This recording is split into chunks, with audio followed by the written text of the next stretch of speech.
Lakas ng hangin oh. Nabuwal na nga yung ating antena ng wifi.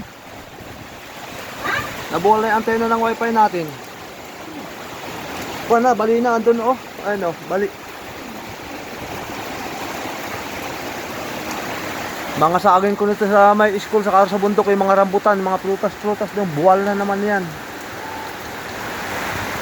Wala talaga oh.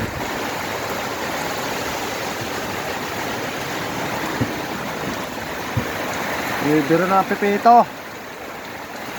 Kala ko wala nang bagyo rito sa atin ay wala na ay kanina pa tapos ang oras ay yung pala na nga yung palang bibira.